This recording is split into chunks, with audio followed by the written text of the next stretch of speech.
లేదా నూతనంగా నిర్మించినటువంటి ఆ స్టేడియంకి రాజశేఖర రెడ్డి గారి పేరు పెట్టాలని చెప్పి వారు నిర్ణయం తీసుకొని పెట్టినటువంటి దాన్ని ఏ హోదాలో తొలగించారు, ఎందుకు తొలగించారు, లేదా ఆ పేరు చూస్తే మీకేమైనా భయమా, వైఎస్ఆర్ బ్రాండ్ చూస్తే మీకేమన్నా మేము రాజకీయం చేయలేమనేటువంటి బాధ ఏమైనా ఉందా మీకు?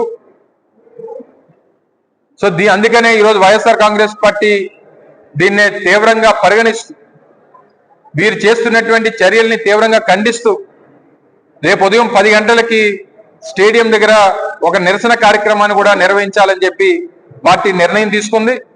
రేపు ఉదయం 10 గంటలకి రాజశేఖర రెడ్డి గారి విగ్రహం, ఎందుకంటే ఆ స్టేడియంకి రాజశేఖర రెడ్డి గారి పేరు ఉంది అనేటువంటి ఉద్దేశంతో ఆంధ్ర క్రికెట్ అసోసియేషన్ వారే విగ్రహాన్ని కూడా స్థాపించారు. అక్కడ ఆ విగ్రహానికి పాలాభిషేకం రేపు చేసి ఒక నిరసన కార్యక్రమాన్ని కూడా నిర్వహించాలని చెప్పి వైఎస్ఆర్ కాంగ్రెస్ పార్టీ విశాఖపట్నం జిల్లా ఆధ్వర్యంలో ఆ నిర్ణయం తీసుకున్నాం. రేపు ఉదయం 10 గంటలకి అక్కడ కార్యక్రమాన్ని పెడతాం, నిరసన వ్యక్తం చేస్తాం.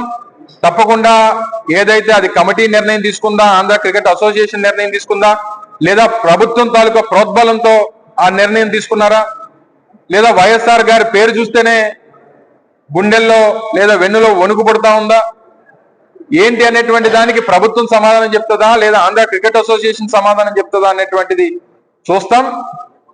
అలా మీరు ఏ రోజు కూడా రాజశేఖర రెడ్డి గారు అంటే ఉమ్మడి తెలుగు రాష్ట్రాల్లో విద్యకి, వైద్యానికి ఏ రకమైనటువంటి ప్రాధాన్యతలు ఇచ్చి ఆరోగ్యశ్రీ లాంటి ఒక బృహత్తరమైనటువంటి కార్యక్రమాలు తీసుకుని వచ్చి ఫీజు రీఎంబర్స్మెంట్ తీసుకుని వచ్చి ఎన్నో లక్షల మందికి ఈరోజు జీవితాలు నిలబెట్టి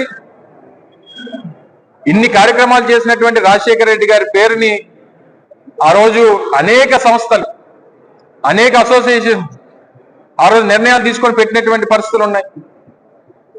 వైఎస్ఆర్ జిల్లాగా ఉన్నటువంటి దాన్ని తీసుకొని వచ్చి మళ్ళీ వైఎస్ఆర్ కడప జిల్లా అని చెప్పి పేరు మార్చారు. వైఎస్ఆర్ రైతు భరోసా కేంద్రాలు ఉంటే దాని పేరు తీశారు.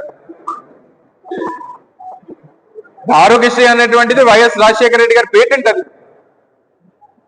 దాని పేరు మార్చారు. నూతనంగా రాష్ట్రంలో 17 మెడికల్ కాలేజీలు నిర్మించాం జగన్మోహన్ రెడ్డి గారి హయాంలో. దానికి వైఎస్ఆర్ మెడికల్ కాలేజీల పేర్లు పెట్టాం. ఎంతో ప్రతిష్టాత్మకమైనటువంటి డాక్టర్ బాబాసాహెబ్ అంబేద్కర్ గారి 165 అడుగుల విగ్రహాన్ని విజయవాడ నడిబొడ్డుని స్థాపించి దాన్ని జగన్మోహన్ రెడ్డి గారు ప్రారంభిస్తే దాని మీద జగన్మోహన్ రెడ్డి గారి పేరును తొలగించారు. మీరు గోళ్ల మీద ఉండే పేర్లు చెరిపివచ్చు, లేదా ఇటువంటి సంస్థలకో లేకపోతే ఇటువంటి బిల్డింగ్కో లేదా ఇటువంటి స్టేడియంలకో ఉన్నటువంటి పేర్లు తొలగించవచ్చు, కానీ ప్రజలు